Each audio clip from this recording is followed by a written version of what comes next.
राज्यसभा के अंदर ऐसी स्थिति क्यों पैदा हो रही? वेंकैया नायडू साहब को हम लोग बहुत लंबे समय से जानते हैं, व्यक्तिगत तौर पर भी जानते हैं, बहुत ही सीजन्ड आदमी है। हमारे बड़े अच्छे मित्र रहे, एक लंबे समय तक हम लोग बहुत अच्छे मित्र रहे।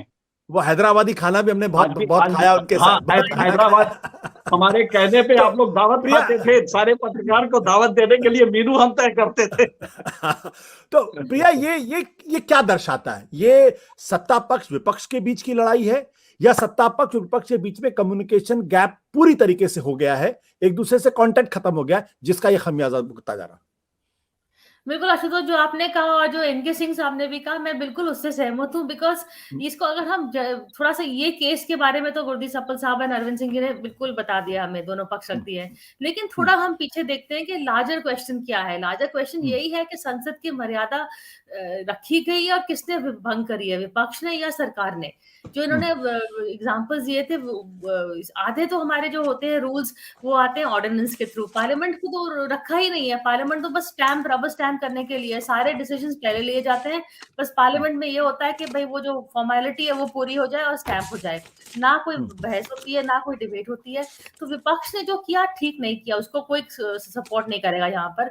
लेकिन ये पूछना चाहिए कि सरकार भी क्या कर रही है, क्या सरकार भी सही कर रही है? जो इस तरह से, जैसे कि हम कहते हैं ना इंग्लिश में बुलडोज, हिंदी में की बोले, बिल्कुल ही बुलडोज कर रहे हैं अपना पॉइंट ऑफ व्यू। क्योंकि जो majority, there is a reason जो कहा जाता है ब्रूट मेजोरिटी, मतलब वो इस तरह की डेमोक्रेसी आई है। ठीक है, उनको सबसे सिंगल मेजोरिटी आई है, बीजेपी सबसे लार्जेस्ट पार्टी है। लेकिन काम तो ये है ना सरकार का। प्रधानमंत्री मोदी ने क्या किया था सबसे पहले जब संसद में आए थे? उन्होंने पैर छुए थे स्टेप्स के, और कहा था कि मैं कॉन्स्टिट्यूशन को सबसे ऊपर रखूंगा और मर्यादा और डेमोक्रेसी को सबसे ऊपर रखूंगा। तो डेमोक्रेसी का मतलब है सबको साथ लेना, ये नहीं कि एक उधर से बिल पास कर दिया, इधर से कर दिया, आधे डिसीजन तो कैबिनेट से ले लिए, ऑर्डिनेंस से ले लिए। तो इसको लेके ये और विपक्ष की फ्रस्ट्रेशन थी। जो हुआ था गलत हुआ था, नहीं होना चाहिए था, लेकिन बिल्कुल फ्रस्ट्रेशन का मूड था। और ये बिल्कुल सरकार ने इनको एक कोने में कर दिया है। तो इस तरह की डेमोक्रेसी नहीं चलेगी। कम्युनिकेशन बिल्कुल ही टूट गया है।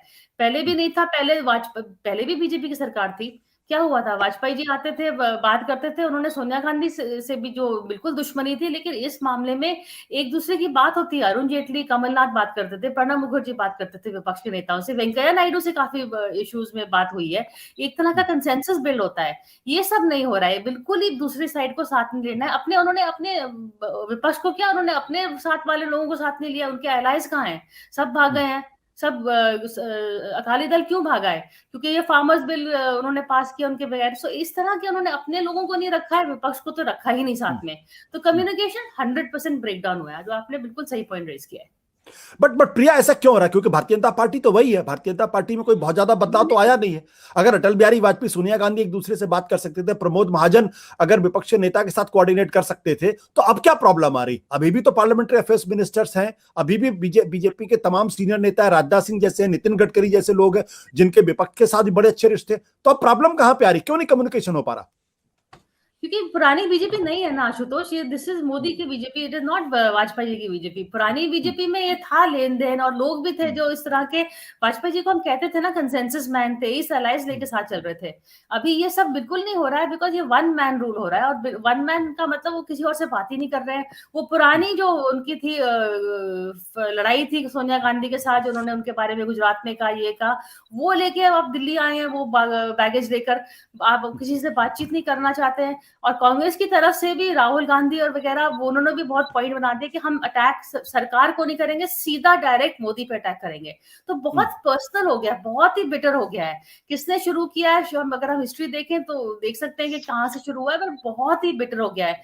और ना कि कोई लोग बचे हैं जो थोड़े कंसेंसस हो सकते हैं, जिस तरह के पहले जो वाजपेयी वाले बीजेपी के लोगों ने उनको लिया नहीं। बाकी मिनिस्टर्स नाम के मंत्री हैं, डिसीजंस तो आपको पता है सिर्फ एक आदमी लेते हैं, सरकार में 2 आदमी लेते हैं। तो इस तौर से कैसे चलेगा कंसेंसस और कम्युनिकेशन? बिल्कुल ही ब्रेकडाउन हो गया है बीजेपी के विद इन भी। अगर आप बीजेपी के अंदर भी देखें तो किसी को किसकी राय लेते हैं? किसी की नहीं लेते, बस डिसीजन बताते हैं और बस टाइम लग जाता है। सत्य हिंदी का ऐप डाउनलोड करें गूगल प्ले स्टोर पर।